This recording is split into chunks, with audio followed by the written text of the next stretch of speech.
A very cranky old woman was arrested for shoplifting at a supermarket. She gave everyone a hard time, from the store manager to the security guard to the arresting officer who took her away. She complained and criticized everything and everyone throughout the process. When she appeared before the judge asked her what she had stolen from the store. The lady defiantly replied, "Just a stupid can of peaches." The judge then asked why she had done it. She replied, "I was hungry and forgot to bring any cash to the store." The judge asked how many peach pieces were in the can. She replied in a nasty tone, "9. But why do you care about that?" The judge answered patiently, "Well, ma'am, because I'm going to give you 9 days in jail, 1 day for each peach." As the judge was about to drop his gavel, the lady's long-suffering husband raised his hand slowly and asked if he might speak. The judge said, "Yes, sir. What do you have to add?"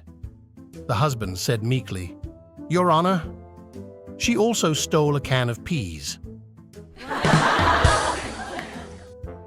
A young woman brings home her fiancé to meet her parents. After dinner, her mother tells her father to find out about the young man. The father invites the fiancé to his study for a drink. "So what are your plans?" the father asks the young man. "I am a scholar," he replies. "A scholar?" says the father. "Admirable. But what will you do to provide a nice house for my daughter to live in, as she's accustomed to?" "I will study," the young man replies, "and God will provide for us." "And how will you buy her a beautiful engagement ring such as she deserves?" asks the father. "I will concentrate on my studies," the young man replies. "God will provide for us." "And children?" asks the father. "How will you support the children?" "Don't worry, sir. God will provide," replies the fiancé.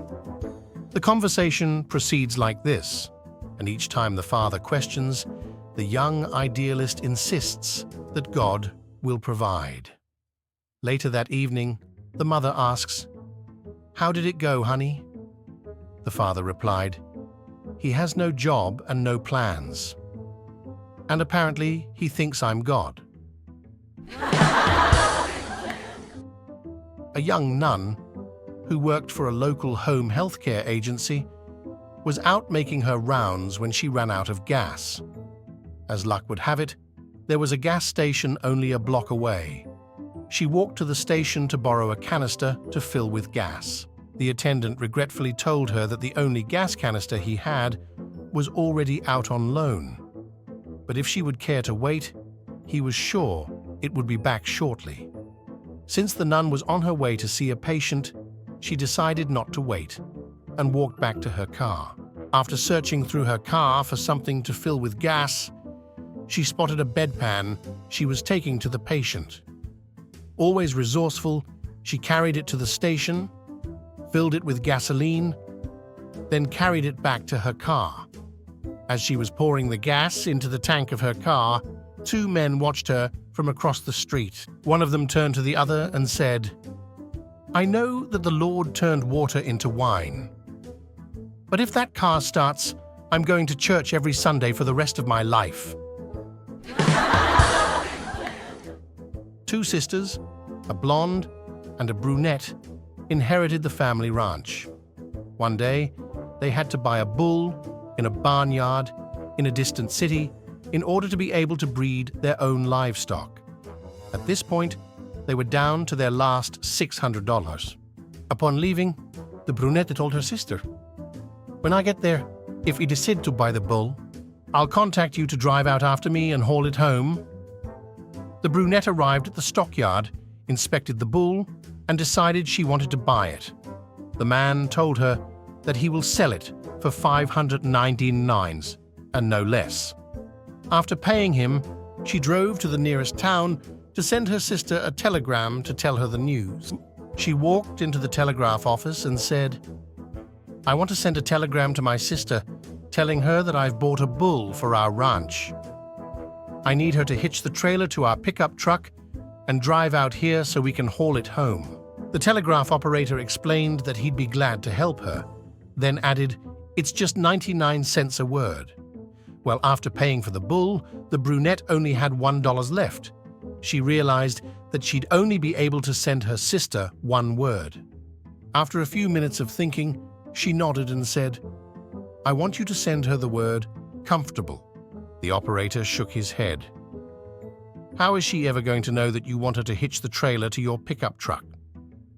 Then drive out here to haul that bull back to your ranch if you send her just the word comfortable," the brunette explained. "My sister's blonde, and the word's big, so she'll read it very slowly. Comfortable." A guy was walking through the Sahara Desert, desperate for water, when he saw something far off in the distance.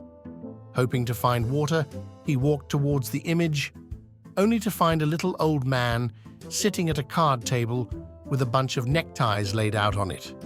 The guy asked, "Please, I'm dying of thirst. Can I have some water?"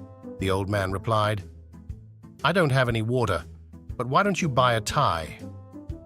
Here's one that goes nicely with your shirt." The guy shouted, "I don't want a tie, you idiot. I need water." "Okay, don't buy a tie, but to show you what a nice guy I am, I'll tell you that over that dune there, about 5 miles down, there is a nice restaurant my brother runs. Go over that way. They'll give you all the water you want." The guy thanked him and walked away towards the dune and eventually disappeared. 3 hours later, the guy came crawling back to where the old man was sitting behind his card table. The old man said, "I told you, about 5 miles over that dune. Couldn't you find it?" The guy rasped, "I found it. They wouldn't let me in without a tie." Dave was bragging to his boss one day, "You know, I know everyone there is to know. Just name someone, anyone, and I know them." His boss was tired of hearing him boast and decides to call his bluff. "Okay, Dave, how about Elon Musk?" "Oh, Elon and me go way back and I can prove it." So Dave and his boss fly out to California and knock on Elon Musk's door. And Elon shouts, "Dave, what's happening? Great to see you. Come on in for a beer." Although impressed, Dave's boss is still skeptical. After they leave Musk's house, he tells Dave that he thinks him knowing Elon was just lucky. No, just name anyone else," Dave says. "Bill Gates?" his boss quickly replies. "Yup," Dave says. "Bill and I are old buddies.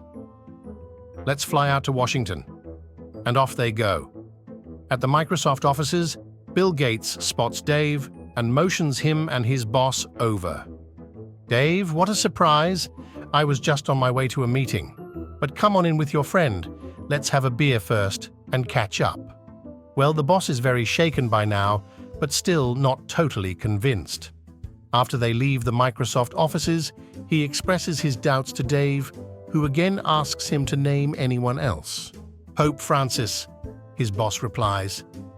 "Sure," says Dave. "I've known the Pope for years." So they fly off to Rome. Dave and his boss are assembled with the masses at the Vatican's St. Peter's Square when Dave says, "This will never work. I can't catch the Pope's eye among all these people. Tell you what, I know all the guards, so let me just go upstairs and I'll come out on the balcony with the Pope." He disappears into the crowd, headed towards the Vatican. Sure enough, half an hour later, Dave emerges with the Pope on the balcony. But by the time Dave returns, he finds that his boss has had a heart attack and is surrounded by paramedics. Making his way to his boss's side, Dave asks him, "What happened?" His boss looks up and says, "That was the final straw. You and the Pope came out onto the balcony, and the man next to me said, 'Who Who the hell is that on the balcony with Dave? A young, innocent priest had just finished his training and was on his way to his first job at a church. He was waiting for a bus when a nice-looking lady approached him and said, "Hey, honey, $5 for a quickie." Since he was new to the outside world, he wondered, what was a quickie? When he got off the bus and was walking to the church, another young lady came up to him and said, "Hey, a quickie for $5. The young priest was really puzzled on what a quickie was. He arrived at the church and got squared away by the Mother Superior. As he was going to his room, he asked, "Mother Superior, what's a quickie?" She replied, $5, same as in town. Subscribe to the channel. This is important. It will help me continue my work.